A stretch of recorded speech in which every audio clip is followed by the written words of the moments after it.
تو یہ دونوں چیزیں کوئی ماورا چیزیں نہیں ہیں، یہ اسی دنیا کی چیزیں ہیں۔ ماورا تو ذات باری ہے، ماورا وہ ملائے اعلیٰ ہے، وہ عالم ہے جس عالم کا ہمیں پیغمبروں نے تعارف کرایا ہے۔ مادے اور نفس کو ہم یہاں مشاہدہ کرتے ہیں، ان کے علوم بھی یہاں کے ہیں، ان علوم پہ دسترس بھی لوگ حاصل کر لیتے ہیں۔ اس کے لیے کسی کا نیکوکار ہونا یا بدکار ہونا یہ بے معنی ہے۔ وہ ایسے ہی فنون ہے جس طرح سائنس ایک فن ہے، جو آدمی بھی چاہے ان فنون اور علوم میں مہارت پیدا کر سکتا ہے۔ ٹھیک، اچھا ہم سب یہ جو آپ نے فرمایا کہ نفس اور مادہ دونوں اصل میں دنیا کی چیزیں ہیں، اور دنیا ہی میں جس طریقے سے لوگ اپنا ایک رسوخ پیدا کر کے ان کا مشاہدہ کر سکتے ہیں یا ان کے بارے میں معلومات حاصل کر سکتے ہیں، نفس کے بارے میں یہ دعویٰ اگر آپ ذاتی سطح پر کریں تو سمجھ میں آتا ہے جی میں اپنی شخصیت کا مشاہدہ کرتا ہوں، مجھے پتہ ہے میرے اندر ایک استراری علم ہے، میں حسن و قبا پر حکم لگاتا ہوں، لیکن یہ دنیا کی چیز باقیوں کے لیے کیسے بنے گی؟ اس لیے کہ وہ تو صرف آپ کی ذات کی حد تک آپ کا نفس کا مشاہدہ۔ ایسا ہی ہوتا ہے، دنیا کے تمام علوم پہلے مرحلے میں تو انسان کی دریافت ہی ہوتے ہیں، پھر آپ استقراء میں چلے جاتے ہیں۔ یعنی آپ یہ دیکھتے ہیں کہ جو چیز میں نے دیکھ لی، جو چیز میں نے چھو لی، جو چیز میں نے سن لی، کیا باقی لوگ بھی اس کو ایسے ہی سنتے ہیں؟ تو دو طرح کی چیزیں ہیں۔ ایک وہ ہے کہ جن کا مشاہدہ ہر شخص کر سکتا ہے۔ ہمارے باطن میں بھی ہمارے حواس بہت سی چیزیں دیکھتے ہیں، وہ ہم دنیا کے ساتھ جب معاملہ کرتے ہیں تو معلوم ہو جاتا ہے کہ دنیا کے ایک گوشے سے لے کر دوسرے گوشے تک تمام انسان اپنے باطن کی آنکھ سے اسی طرح ان چیزوں کا مشاہدہ کر رہے ہیں۔ محبت کیا ہے، نفرت کیا ہے، ہماری عقل کیسے کام کرتی ہے، ہمارے اندر خواہشات کس طریقے سے سر اٹھاتی ہیں۔ بہت سے ہمارے جبلی تقاضے ہیں، وہ بھی اس طرح کے برئی تقاضے نہیں ہیں، ان کو ہم اپنے باطن کی آنکھ سے ہی دیکھتے ہیں۔ ان چیزوں کا استقراء کیا جاتا ہے اور معلوم ہوتا ہے کہ ہر جگہ لوگ اس کو جان رہے ہیں۔ اسی طرح ایک اس سے دوسرے درجے کی چیز یہ ہوتی ہے کہ بہت جگہوں پر بہت سے لوگوں کو ان کا مشاہدہ ہو جاتا ہے۔ تو نفسی علوم کے بارے میں ایک بڑی روایت دنیا میں موجود رہی ہے، اور بے شمار لوگ ہیں جو نفسی علوم میں مہارت پیدا کرتے ہیں، جو اس کی گواہی دیتے ہیں، جو ان سے استفادہ کر چکے ہیں یا اس کا اظہار کرتے ہیں۔ یہ بالکل درست ہے کہ وہ میرا آپ کا ہر ایک کا تجربہ نہیں بنتے، لیکن ہمارے اندر سے بہت سے لوگوں کا تجربہ اور مشاہدہ بن جاتے ہیں۔ میں تو ان کو زیادہ اہمیت نہیں دیتا، لیکن جب اللہ تعالیٰ نے قرآن مجید میں ان کے بارے میں بتا دیا کہ وہ باقاعدہ علم ہے، یہ بتا دیا کہ وہ علم بھی اللہ تعالیٰ نے ایک خاص مرحلے پر نازل کیا تھا، اور یہ بھی بتا دیا کہ اس کی مہارت سے کیا غیر معمولی کارنامے دکھائے جا سکتے ہیں، تو اب کوئی وجہ نہیں کہ ان کا انکار کیا جائے۔ تاہم جس طریقے سے آپ استقراء کر کے عمومی چیزوں کا مشاہدہ کرتے ہیں، اس طرح کا مشاہدہ ان کا نہیں کیا جا سکتا یا نہیں کرایا جا سکا۔ نقطہ واضح ہوا، آگے بڑھاتے ہیں سلسلہ گفتگو کو۔ اچھا یہ بتائیے گا ہم صاحب، ایک شخص روئے زمین پر کھڑے ہو کر یہ دعویٰ کرتا ہے کہ میں خدا کا فرستادہ، میں منتخب ہوں، میں چنیدہ ہوں، مجھ تک اللہ کی بات پہنچ گئی ہے۔ اب دو ہی ذرائع ہیں اگر دنیا کے لحاظ سے، مادی اور نفسی، تو ظاہری بات ہے کہیں کوئی لکھی ہوئی چیز تو اللہ تعالیٰ نے کسی میسنجر کے ذریعے ان کے ہاتھوں میں نہیں پہنچائی، بلکہ ایک وجدانی طور پہ یا نفسی طور پہ ہی ان تک القاء ہوئی ہے یا پہنچی ہے۔ تو کیا یہ کہا جا سکتا ہے کہ جو تیسرا ذریعہ ہے وحی کا، وہ انسان تک پہنچنے کے لیے جس میڈیم کو اختیار کرتا ہے وہ مادے کا میڈیم نہیں ہے، وہ نفس کا میڈیم ہے؟ اس میں کوئی شک ہی نہیں، ظاہر ہے کہ نفسی پر القاء ہوتا ہے، نفسی اس کا مخاطب ہوتا ہے، نفسی کو اللہ تعالیٰ نے یہ شرف بخشا ہے کہ اس سے وہ خطاب فرمائے۔ ویسے تو قرآن مجید نے یہ بتایا ہے کہ اللہ تعالیٰ کا امر ہر چیز میں نازل ہوتا ہے۔ اچھا، یہ بھی بتایا ہے کہ اس دنیا کی ہر چیز اللہ کی تسبیح کرتی ہے، لیکن اس کی تسبیح اور اس کی نماز کو ہم سمجھ نہیں سکتے۔ اس کائنات کا پروردگار کس طریقے سے ان سب چیزوں سے رابطہ پیدا کرتا ہے، ظاہر ہے کہ وہ ہمارے ادراک سے بالاتر چیز ہے، لیکن اللہ تعالیٰ نے بتایا ہے کہ ایسا بھی ہوتا ہے۔ انسانوں کے ساتھ بھی، جیسے کہ سورہ شورى میں بیان ہوا ہے، اللہ تعالیٰ نے واضح طریقے پہ بتا دیا کہ 3 راستوں سے ان کے ساتھ معاملہ کیا جاتا ہے۔ ایسا بھی ہوتا ہے کہ اللہ تعالیٰ براہ راست کلام کرے، اس میں پردے کے پیچھے سے آواز آتی ہے۔ ایسا بھی ہوتا ہے کہ ان کے دل میں ایک چیز القاء کر دی جاتی ہے، یا نفس میں القاء کر دی جاتی ہے کہہ لیجئے، اور ایسا بھی ہوتا ہے کہ اللہ اپنا فرشتہ بھیج دیتا ہے اور وہ آ کے اسی طریقے سے نفس میں اس چیز کو القاء کر دیتا ہے۔ تو یہ تینوں طریقے ہیں جن سے اللہ تعالیٰ اپنا پیغام بھیجتے ہیں۔ نفسی علوم کا تعلق اللہ تعالیٰ کی طرف سے کسی القاء یا الہام سے نہیں ہے، وہ تو جس طریقے سے آپ اس دنیا میں کار فرما قوانین کا مطالعہ کرتے ہیں، مادی قوانین ہیں، وہی قوانین ہیں جنہیں جب سائنس دریافت کر لیتی ہے تو اس سے ایجادات بھی ہوتی ہیں اور نئی نئی دنیایں بھی ہمارے سامنے آتی ہیں۔ تو نفس میں بھی اس طرح قوانین کار فرما ہیں، ان قوانین کو لوگ دریافت کر لیتے ہیں، ان کے طریقے الگ ہیں، ان کے طریقے الگ ہیں۔ تو یہ دو چیزیں یعنی نفسی علوم اور مادی علوم یہ اس دنیا ہی کی چیزیں ہیں، ان کو وحی کے ساتھ خلط ملط نہیں کرنا چاہیے۔ وحی تو اللہ تعالیٰ کا فیصلہ ہے، اللہ نے کسی بندے کا انتخاب کر کے فیصلہ کیا کہ وہ اس سے بات کرے گا، اور جب بات کرے گا تو کس طریقے سے کرے گا اس کی خود وضاحت فرما دی ہے۔ اس وجہ سے وہاں انتخاب ہوتا ہے، وہاں کسی علم کا ظہور نہیں ہوتا یا کسی ملکے کا ظہور نہیں ہوتا۔ ہمارے ہاں بہت سے مفکرین نے ملکہ نبوت کی اصطلاح اختیار کی ہے، یہ اصطلاح صحیح اصطلاح نہیں ہے۔ یعنی نبوت کوئی ملکہ نہیں ہے بلکہ اللہ تعالیٰ کی محبت ہے، اللہ تعالیٰ کی طرف سے کسی فرد کا انتخاب ہے۔ یہ اللہ کے انتخاب کے نتیجے میں آنے والا الہام یا القاء یا وحی ہے جس سے اللہ اپنا پیغام بندوں تک پہنچاتا ہے۔ تو یہاں معاملے کی نوعیت یہ نہیں ہوتی۔ یہاں تو ہم دیکھتے ہیں کہ سیدنا موسیٰ کو کچھ خبر ہی نہیں ہے، وہ ایک جگہ سے چلے ہیں، رات ہے، سرد رات میں ایک جگہ اپنے اہل و عیال کے ساتھ کھڑے ہیں، تاریکی میں روشنی نظر آتی ہے، وہاں یہ کہتے ہیں کہ یہ مجھے آگ محسوس ہو رہی ہے، میں یہاں جا کے معلوم کرتا ہوں، شاید راستے کا کچھ پتہ چل جائے، یا چلیے کچھ دو انگارے لے آئیں گے، بیٹھ کر تاپ لیں گے، رات بہت سرد ہے، اور یک بے یک انتخاب کر لیا جاتا ہے۔ یعنی یہاں کوئی چلہ، کوئی ریاضت، کوئی تیاری، اس طرح کی کوئی چیز نہیں ہوتی، جبکہ نفسی علوم میں آپ کو اسی طرح کا ریاض کرنا پڑتا ہے جس طرح آپ مادی علوم میں کرتے ہیں۔ یعنی مادی علوم میں غور و فکر کیا جائے گا، تجربات کیے جائیں گے، چیزوں کو صحیح و خطا کے طریقے پر جانچا پرکھا جائے گا، اس سے کوئی چیز دریافت ہوتی ہے یا کوئی ایجاد ہو جاتی ہے، اور یک بے یک پتہ چلتا ہے کہ اس کائنات میں تو یہ راز بھی پوشیدہ تھا۔ نفسی علوم میں دوسرے طریقے اختیار کیے جاتے ہیں۔ تو یہ جس طرح سے غور و فکر کا نتیجہ ہے وہ اسی طرح سے بعض ریاستوں کے نتیجے میں حاصل ہو جاتا ہے۔ یہ جو رات کے وقت ہم سوتے ہیں اور اس میں ہمیں خواب آتے ہیں، تو اس میں ہمارا نفس اصل میں کیا کرتا ہے؟ چیزوں کو تمثیل میں تبدیل کر دیتا ہے۔ تمثیل میں جب وہ تبدیل ہوتی ہیں تو بارہا ماضی، حال، مستقبل کے بعض احوال ہم پر کھل جاتے ہیں، اسی کو آپ خواب کی تعبیر کہتے ہیں۔ ایسی ہی صورت اور بعض چیزوں میں بھی ہو جاتی ہے، تو اس کو اس کے ساتھ ملا کے نہیں دیکھنا چاہیے، نہ ان میں سے ایک سے دوسری پر استدلال کیا جا سکتا ہے۔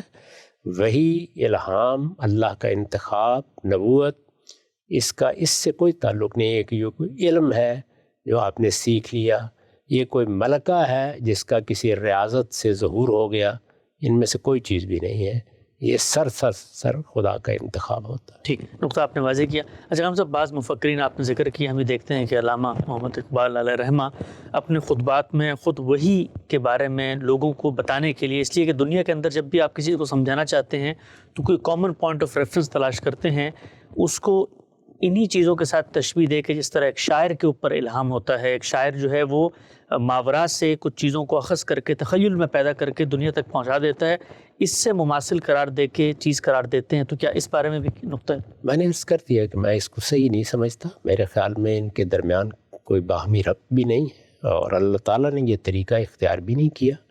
خود انہوں نے وحی کیا ہے، الہام کیا ہے، اس کے نتیجے میں اللہ کی کیا ہدایت آئی ہے، اس ہدایت کو سمجھنے کے کیا طریقے ہیں، اس کے لیے استدلال کیا ہوگا، یہ سب قرآن میں بیان کر دیا ہے۔ تو میرے نزدیک تو قرآن مجید نے جو طریقہ اختیار کیا وہی طریقہ ہر حال میں اختیار کرنا چاہیے۔ ان دونوں میں کوئی باہمی ربط ہے نہیں، یا یوں نہیں ہے کہ جس طرح سے ایک شاعر کو شاعری کا ملکہ حاصل ہوتا ہے، جس طریقے سے ایک صوفی ریاض کر کے اپنے نفس کی بعض حقیقتوں کو دریافت کر لیتا ہے، یا نفسی علوم کے ماہرین بعض غیر معمولی نتائج پیدا کر لیتے ہیں، نبوت بھی اسی طرح کی کوئی چیز ہے۔ یہ دونوں چیزیں بالکل الگ الگ ہیں. جب الگ الگ ہیں تو ان میں سے ایک سے دوسرے پر استدلال بھی نہیں کیا جا سکتا. ٹھیک نقطہ آپ نے واضح کیا. اچھا ہم صاحب، جو پہلا سوال میں نے آپ کی خدمت میں رکھا تھا کہ دنیا کے اندر ایک بڑا طبقہ اس وقت موجود ہے جو صرف حقیقت کو ظاہر میں دیکھ کر ماننے پر اصرار کرتا ہے، تو ان سے مکالمہ کرتے ہوئے یہ تو ہم کہہ سکتے ہیں نا کہ بھئی دنیا میں دیکھو تم بھی مانتے ہو کہ ایسے حقائق بھی ہیں جو غیر مرئی ہیں، نظر نہیں آتے، اور یہ پوری کی پوری ایک روایت ہے، چاہے وہ صوفیاء کی ہو یا مسٹک ریلیجنس کی، کہ وہاں پر نفسی علوم پر بھی بات کی جاتی ہے. اس کا مطلب یہ ہے کہ کچھ نہ کچھ مادے سے ماورا چیزیں موجود ہیں، اگرچہ دنیا ہی میں ہو، تو ان کو اس پوائنٹ آف ریفرنس کامن پہ تو لایا جا سکتا ہے نا اس کے ذریعے. یعنی آپ یہ کر سکتے ہیں کہ خود مادی چیزوں میں بہت سی چیزیں ہیں کہ جن کا ہم اس طرح مشاہدہ نہیں کرتے، اور میرے نزدیک علم کی دنیا میں یہ نہیں کہا جاتا. یعنی مشاہدہ اور تجربہ یہ آپ کے ظاہری حواس سے بھی ہوتا ہے، باطنی حواس سے بھی ہوتا ہے. اگر اس طرح کا کوئی مشاہدہ اور تجربہ لوگوں کو ہو رہا ہے اور نفسی علوم کی کوئی غیر معمولی چیز سامنے آ رہی ہے، تو اس کو بھی استدلال کے طور پر اسی وقت پیش کریں گے جب لوگ اس کا تجربہ کر سکیں، جب وہ سائنس بنے، یا وہ سائنس بن جائے.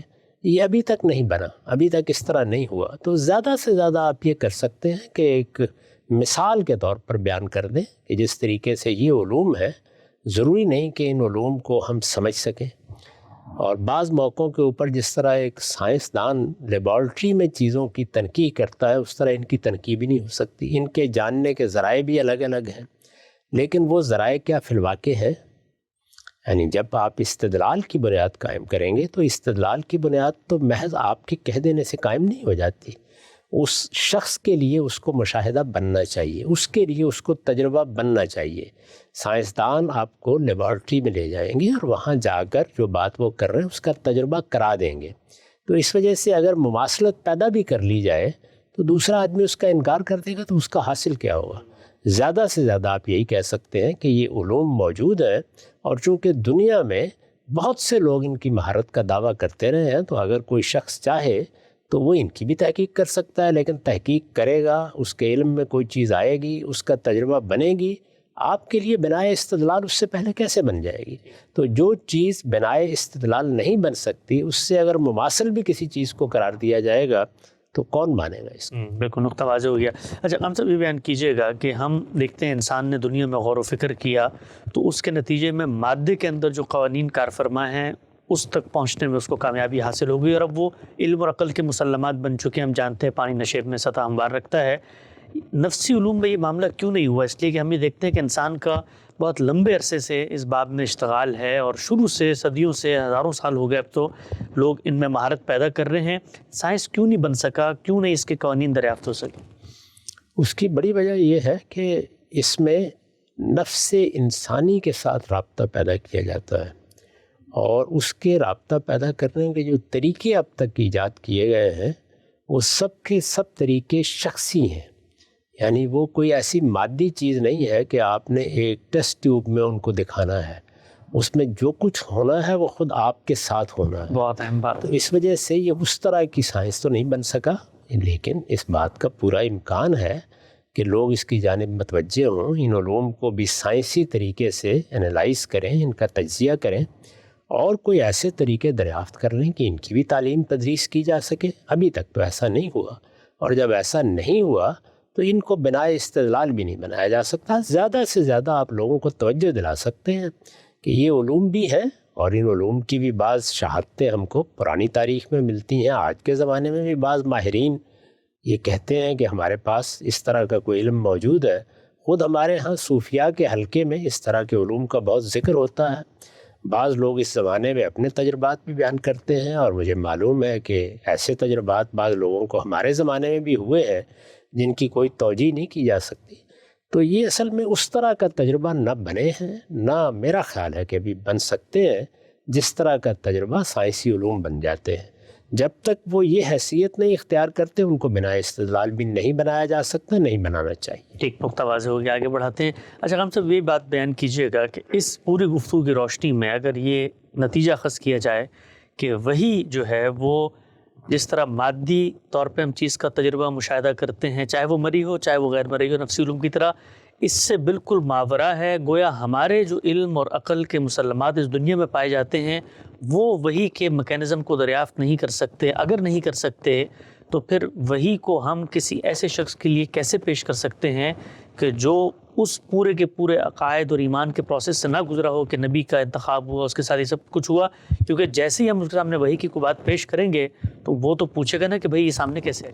نہیں, ہمیں اس کو پیش کرنے کی ضرورت کیوں پیش آ گئی؟ وہی جس شخص پر آتی ہے وہ یہ کہتا ہے کہ مجھے اللہ کی ہدایت میسر ہوئی ہے, مجھ پر ایک کلام نازل ہوا ہے.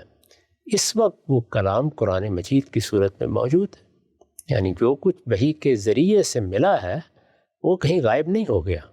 وحی کیسے آتی ہے, اللہ تعالیٰ اس کے لیے طریقہ کیا اختیار کرتے ہیں, آواز کس طرح سنی جاتی ہے, جبریل کیسے آتے ہیں, وہ آ کر کس طریقے سے القاء کرتے ہیں, یہ سب چیزیں تو ہماری عقل, فہم, ادراک سے ماورا ہیں. لیکن اس کے ذریعے سے جو کچھ آیا ہے وہ تو ایک حقیقت ہے, وہ ہمارے پاس موجود ہے, وہ قرآن مجید ہے.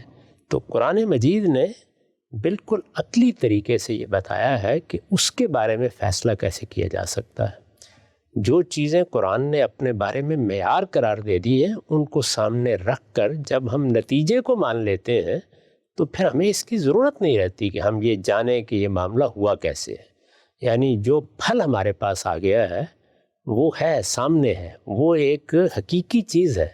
یعنی قرآن مجید اللہ کا کلام ہے, ایک کلام الہی کی حیثیت سے چیز صادر ہو کے ہمارے پاس موجود ہے. تو جس طرح ہم باقی چیزوں کا مشاہدہ, تجربہ اور ان کی تحلیل کر سکتے ہیں اسی طرح قرآن مجید کی کر سکتے ہیں. تو وحی کا نتیجہ قابل تحلیل ہو گیا ہے. اسی طریقے سے اگر کسی اور علم کا بھی نتیجہ قابل تحلیل ہو جائے گا تو پھر وہ علم سائنس بن جائے گا. اس لیے مذہب کو اس طرح کی ضرورت نہیں ہے کہ وہ وحی کے بارے میں یہ بتائے کہ آئیے ہم آپ کو سمجھاتے ہیں کہ یہ کیسے آتی ہے. اس کو اس کی ضرورت ہی نہیں ہے, کیونکہ وحی کا جو نتیجہ ہے وہ قرآن کی صورت میں موجود ہے اور وہ اپنے استدلال کی بنیاد پر سمجھا اور سمجھایا جا سکتا ہے. بڑا دلچسپ نقطہ صاحب نے پیش کیا. اچھا, اگر اس بات کو ہم مان لیں تو پھر تو اس کا مطلب ہے دنیا کے اندر جتنے مذاہب ہیں, اب ان مذاہب میں سے درست کون سا ہے اس کا فیصلہ اس کے کانٹینٹ کے تجزیے سے ہوگا. تو پھر تو یہ کہا جا سکتا ہے بہت ساری باتیں ہیں جو اپنے نتائج کے اعتبار سے تمام مذاہب میں یکساں ہیں, بنیادی اخلاقیات ہیں, انسانیت کی خدمت ہے, اس طرح کی چیزیں. تو پھر کیا ہم اس بات کو مان لیں گے کہ چونکہ کانٹینٹ کے لحاظ سے بات ٹھیک ہے تو اس کا مطلب وہ بھی کسی پیغمبر پہ آئی ہوگی؟ اس میں تو بڑا سادہ اصول ہے اور وہ یہ ہے کہ پیغمبر کو ایک تاریخی شخصیت ہونا چاہیے. اگر وہ تاریخ سے ماورا کوئی شخصیت ہے تو سوال یہ ہے کہ جو چیز اس کی نسبت سے بیان کی جائے گی اس کو استناد کیسے حاصل ہوگا. اس وقت مذہب کے نام پر جو کچھ پیش کیا جاتا ہے, خواہ وہ ہندو مت پیش کرے, بدھ مت پیش کرے یا دوسرے مذاہب پیش کرے, جو کچھ بھی پیش کیا جاتا ہے اس میں پہلا سوال یہی ہوگا کہ آپ جو پروڈکٹ ہمارے سامنے لا رہے ہیں, یعنی وہی اگر ہوئی ہے, الہام ہوا ہے, اللہ نے کلام فرمایا ہے, تو وہ نتیجہ نکلے گا نا, کوئی چیز سامنے آئے گی, اس کا استناد پیغمبر سے ہونا چاہیے. یہ تو لازمی نتیجہ ہے, ورنہ تو کسی چیز کو بھی آپ عقلی تقاضا بیان کر سکتے ہیں, عقلی تقاضا ہے. تو اس استناد میں تو قرآن مجید کے مقابل میں کوئی چیز ہے ہی نہیں. اچھا, اس لیے کہ وہ پیغمبر جس پر قرآن نازل ہوا, کہا جاتا ہے کہ نازل ہوا, وہ ایک تاریخی شخصیت ہے, ہر آدمی اس کے بارے میں واقف ہے. وہ کوئی تاریخ سے ماقبل کی شخصیت نہیں ہے کہ جس کے بارے میں معاصر شہادتیں موجود نہ ہوں. وہ دنیا میں تشریف لائے, جس علاقے میں پیدا ہوئے, جس وقت پیدا ہوئے, جو زندگی گزاری, اس کی تفصیلات تاریخ کو منتقل ہو گئی ہیں. تو رسالت مآب صلی اللہ علیہ وسلم یا محمد الرسول اللہ کی شخصیت ایک تاریخی شخصیت ہے. دوسرا یہ کہ جو کتاب ان پر نازل ہوئی, جس کو وہ خدا کی کتاب کے طور پر پیش کر رہے تھے, وہ کتاب بھی ہمارے پاس بغیر کسی شبہ کے پہنچ گئی ہے. وہ اجماع اور تواتر سے منتقل اوریجنل کانٹینٹ موجود اور اسی طرح موجود ہے جس طرح کہ وہ انہوں نے پیش فرمائی تھی. تو اس وجہ سے اس کے مقابل میں اب کوئی چیز نہیں ہے. اور قرآن مجید کو جب ہم پڑھتے ہیں تو وہ اس راز کو بھی کھول دیتا ہے کہ اللہ تعالیٰ نے کوئی الگ الگ مذاہب نہیں بھیجے. اللہ کا مذہب یا اللہ کا دین جس کو کہا جاتا ہے وہ ایک ہی رہا ہے. آدم علیہ السلام سے لے کر سب پیغمبروں نے اسی دین کی تعلیم دی ہے. محمد الرسول اللہ صلی اللہ علیہ وسلم نے کبھی یہ نہیں کہا کہ میں کوئی نیا دین لے کے آیا ہوں یا میں کوئی نئی دعوت دنیا میں برپا کر رہا ہوں. انہوں نے ہمیشہ یہ بات کہی اور قرآن مجید کے برق برق پر لکھی ہوئی ہے کہ یہ سب پیغمبروں کا دین ہے. اللہ تعالیٰ نے آدم علیہ السلام سے جب نبوت کا سلسلہ شروع کیا اس وقت سے لے کر محمد الرسول اللہ تک ہر پیغمبر نے یہی دعوت پیش کی ہے, یہی ہدایت لوگوں تک پہنچائی ہے, یہی اللہ کی ہدایت ہے. اس کا نام بھی ہمیشہ سے اسلام ہی رہا ہے. یہ لوگ ہیں کہ جو اس میں فرقے پیدا کر لیتے ہیں, وہ پہلے پیغمبروں کی تعلیمات میں بھی ہو گئے, ہمارے بھی ہاں ہو رہے ہیں. تو قرآن مجید نے اس چیز کو بڑی وضاحت کے ساتھ بیان کر دیا کہ اللہ کا دین ہمیشہ سے ایک ہی رہا ہے. اب ظاہر ہے کہ اگر دین ایک ہی رہا ہے تو پھر دعوت بھی ایک ہی ہوگی, پیغام بھی ایک ہی ہوگا, ہدایت بھی ایک ہی ہوگی, جو باتیں اس میں کہی جائیں گی وہ باتیں بھی یکساں ہوں گی. اس سے پیچھے ہمارے پاس جو اللہ کی کتابیں ہیں ان کو جب ہم اس روشنی میں پڑھتے ہیں, یعنی قرآن مجید کی دی ہوئی روشنی میں, تو یہ حقیقت بالکل واضح ہو جاتی ہے کہ ایک ہی دعوت ہے, ایک ہی پیغام ہے, ایک ہی دین ہے, ان میں کوئی فرق نہیں ہے بنیادی طور پر. تو اس لیے میرے نزدیک تو اب اگر وحی کے تقابل میں کوئی چیز پیش کی جا سکتی ہے تو وہ قرآن ہے. وہ خود بھی قرآن ہے, تقابل میں بھی قرآن ہے, اول بھی وہی ہے, آخر بھی وہی.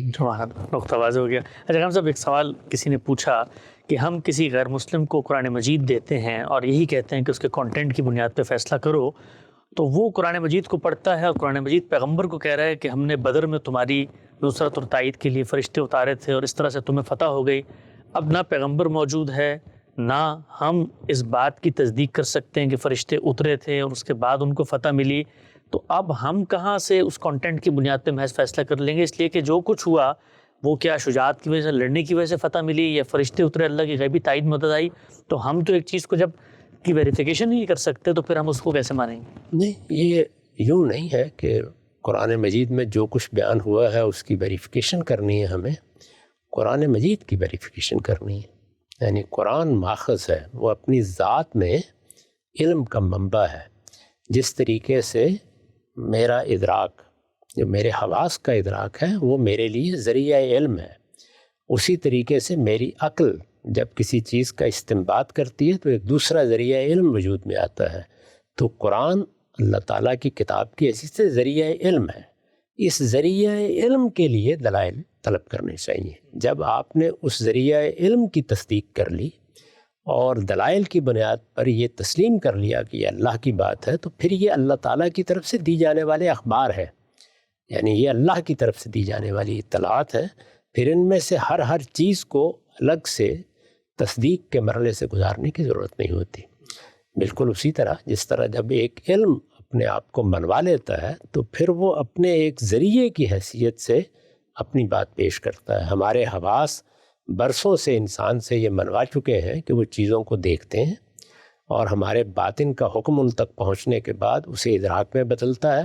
لہٰذا اب حواس کے ذریعے سے حاصل ہونے والا علم یہ ہر طرح کے شک و شبہ سے بالا تر ہو جاتا ہے. شک و شبہ تو خیر انسان کسی چیز پر بھی کر سکتا ہے, لیکن عموم میں ہم اس پہ اعتماد کرتے ہیں.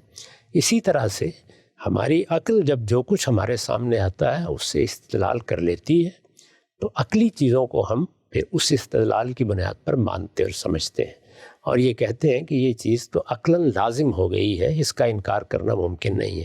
اسی طرح قرآن مجید ایک ذریعہ علم بن جاتا ہے.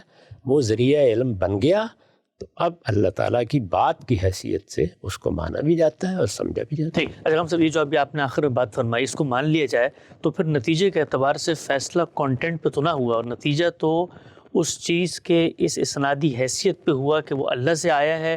اگر اس پر ہوا تو پھر تو ہمیں سب سے پہلا سوال یہی پوچھنا جانا چاہیے نا کہ اللہ تعالیٰ نے کیسے دیا ہے, پھر وہی کی پوری کیفیات وہ سب کچھ زیر پیسہ نہیں. میرا خیال ہے کہ میں اپنی بات واضح نہیں کر سکا. یعنی کانٹینٹ کی بنیاد پر ہم اس کا فیصلہ کریں گے کہ وہ اللہ کی کتاب ہے. ٹھیک.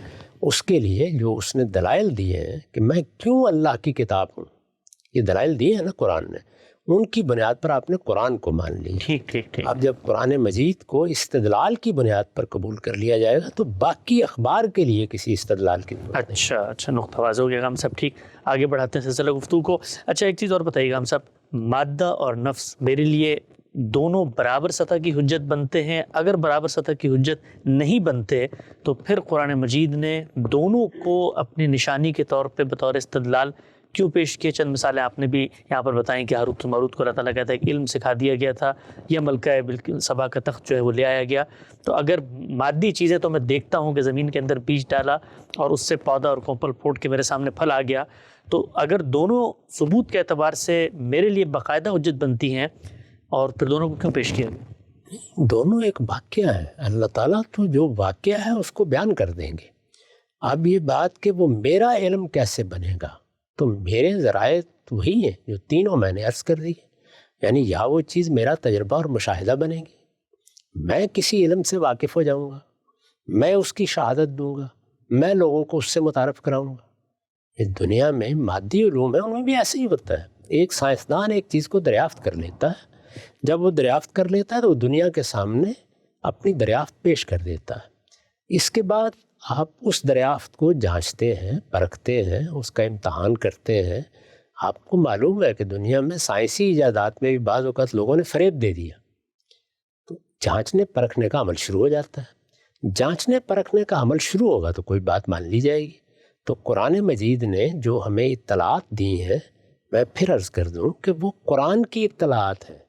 قرآن مجید کو جب ہم ان دلائل کی بنیاد پر خدا کی کتاب مان لیتے ہیں جو اس کے اپنے کانٹینٹ کی بنیاد پہ پیش کیے گئے ہیں، تو اس کے بعد وہ اخبار بن جاتی ہیں ہمارے لیے، یعنی وہ اللہ کی خبر ہے، اس وجہ سے اس کو مانا جاتا ہے۔ رہی یہ بات کہ وہ میرا تجربہ بنے، میرا مشاہدہ بنے، اس کے لیے تو مجھے جدوجہد کرنی ہے۔ تو میں اگر چاہوں گا تو نفسی علوم کو سیکھنے کے لیے کسی ماہر کے پاس چلا جاؤں گا۔ اب بھی اگر مجھے سائنسی چیزوں کے مشاہدے میں جانا ہے تو کیا میں وہ گلی میں چلتے ہوئے مشاہدہ کر لیتا ہوں؟ اس کے لیے مجھے سائنسدانوں کے پاس جانا ہوتا ہے، اس کی مہارت پیدا کرنی ہوتی ہے، وہ علم سیکھنا ہوتا ہے، مجھے کسی معمل میں جا کر، کسی لیبارٹری میں جا کر ان چیزوں کا تجربہ کرنا ہوتا ہے، یہاں تک کہ وہ تجربہ ہزاروں لوگوں کا تجربہ بن جاتا ہے، اور اس کے بعد ہم ان کو سائنسی دریافتوں یا سائنسی حقیقتوں کی حیثیت سے پیش کر دیتے ہیں۔ یہی معاملہ نفسی علوم میں بھی اگر کسی موقع پر لوگ اس کو جانچنا چاہیں گے تو ہوگا۔ اس وقت جو بات قرآن کی بنیاد پہ کہی جا رہی ہے وہ اس لیے نہیں کہی جا رہی کہ اس کا تجربہ ہو گیا، اس کا مشاہدہ ہو گیا، وہ علم ہم نے جان لیا، ہم اس کے ماہر ہو گئے، استقراء سے معلوم ہو گیا، نہیں، وہ اللہ کی خبر بن گیا، اور اللہ کی خبر بن جانے کے نتیجے میں وہ علم کا ایک بڑا ذریعہ ہے جس سے ہمیں پہنچ گیا۔ اللہ کی خبر بنا ہے، کہاں بنا؟ قرآن مجید میں۔ قرآن مجید کو کیوں مانے گی؟ اس کا استدلال الگ ہے۔ بالکل ٹھیک بات ہے۔ تو یہ ترتیب یوں رکھنی چاہیے کہ قرآن مجید جن دلائل کی بنیاد پر اللہ کی کتاب مانا جاتا ہے وہ الگ دلائل ہیں۔ ٹھیک، ان دلائل کو جب آپ نے سمجھ لیا، جان لیا، مان لیا کہ یہ اللہ کی کتاب ہے، تو اب اللہ کی کتاب کا حرف حرف ہمارے لیے وہ صحیح خبر ہے کہ جس کے سوا کوئی اور چیز ہمارے لیے قابل التفات نہیں رہتی۔ ٹھیک، نقطہ بالکل واضح ہو گیا۔ ہم سب دو چار کی طرح آخری سوال آج کی نشست کا وہ آپ کی خدمت میں یہ ہے کہ مادے کے اندر انسان نے جب غور و فکر کیا تو اس سے یہ دنیا کی چکا چوند اور سائنس کی ترقی ہمارے سامنے آتی ہے۔ نفسی علوم کے اندر جب انسانوں نے غور و فکر کیا تو ہم نے دیکھا کہ باقاعدہ متوازی ادیان اس سے وجود پذیر ہوئے، خود مسلمانوں کے اندر ہوں یا باقی مسیحیت کے اندر ہوں، جو لوگ اس طریقے سے اپنے نفس کی جس کو آپ کہتے ہیں اعماق میں اترے، تو انہوں نے پورے کے پورے ایک وجدانی تصورات، ایک ماورائی تخیل پہ مبنی چیزیں پیش کی، چاہے وہ عالم مثال کی چیزیں ہوں۔ تو اس میں کیا نقطہ نظر ہے آپ کا کہ اللہ تعالیٰ کے ہاں چونکہ ایک اسکیم بھی جاری ہے، شیطان بھی اثر انداز ہوتا ہے، تو مادے میں تو شیطان اثر انداز ہو نہیں سکتا۔ یہ میرے پاس میز ہے، اس میں قوانین کار فرما ہے، کیا شیطان کی طاقت نفسی علوم میں زیادہ ہوتی ہے بنسبت مادے؟ یہ نفسی علوم میں زیادہ ہوتی ہے، اس لیے کہ نفسی علوم میں خود نفس کے ساتھ جس طرح فرشتوں کا رابطہ ہو جاتا ہے، اسی طرح شیاطین جن کا رابطہ بھی ہو جاتا ہے، اور نفسی علوم میں اس کا بھی بڑا اندیشہ ہوتا ہے کہ خود نفس بعض مغالطات پیدا کر دیتا ہے۔ میں نے اسی لیے مثال دی کہ ہمیں جو خواب آتے ہیں، رویا دیکھتے ہیں ہم، ان میں خود نفس تمثیلات پیدا کر دیتا ہے۔ یہ تمثیلات بعض موقعوں پر ایسی غیر معمولی ہوتی ہیں کہ انسان کو اپنی گرفت میں لے لیتی ہیں، لیکن ان کی حقیقت اس کے سوا کچھ نہیں ہوتی کہ ہماری اپنی تمنائیں، ہماری اپنی آرزوئیں، ہماری اپنی امنگیں، ہمارے وجود پر گزرنے والے احوال، وہ ہمارے ہاں ایک تمثیل کی صورت اختیار کر لیتے ہیں۔ تو نفس میں اس کا امکان زیادہ ہے، تاہم جو لوگ ان علوم سے دلچسپی رکھتے ہیں وہ ان میں بھی چیزوں کی تفریق کرتے ہیں، اس کے ذرائع بھی بیان کرتے ہیں، ان کے لیے دلائل بھی دیتے ہیں۔ یہ علوم اس طریقے سے ہر شخص کے علوم نہیں بن سکے۔ جب نہیں بن سکے تو ظاہر ہے کہ کسی ماہر آدمی کے ذریعے ہی سے آپ ان سے واقف ہوتے ہیں، اور واقف ہو جانے کے بعد بھی اگر وہ آپ کا اپنا تجربہ نہیں بنے، آپ کا اپنا مشاہدہ نہیں بنے، تو شک و شبہ کی گنجائش باقی رہتی ہے۔ آخر ہم جو رویا دیکھتے ہیں یا خواب دیکھتے ہیں وہ بھی میرا تجربہ ہوتے ہیں، وہ آپ کا تجربہ ہوتے ہیں۔ آپ اپنے تجربے کو بیان کر سکتے ہیں کہ آپ نے یہ چیز دیکھی ہے، آپ اپنا خواب مجھے نہیں دکھا سکتے، میں اپنا خواب آپ کو نہیں دکھا سکتا۔ تو نفس پر گزرنے والے احوال رہتے شخصی ہیں۔ جب وہ شخصی ہیں تو ظاہر ہے کہ ان کا اس طریقے سے علم بن جانا ممکن نہیں ہوتا جیسے مادی علوم علم بن جاتے۔ ٹھیک، نقطہ واضح ہو گیا۔ مادی علوم، نفسی علوم اور وحی کا علم، ان تینوں میں کیا جوہری بنیادی فرق ہے، اور قرآن مجید جب ہم تک پہنچتا ہے، وحی کی بنیاد پہ پہنچتا ہے، ان علوم کے مقابل میں اس کی صداقت کا فیصلہ کیسے کیا جائے گا؟ ہم صاحب سے گفتگو ہوئی، وقت یہاں پہ ختم ہوتا ہے، دوبارہ حاضر خدمت ہوں گے، اب تک آپ کو بہت شکریہ۔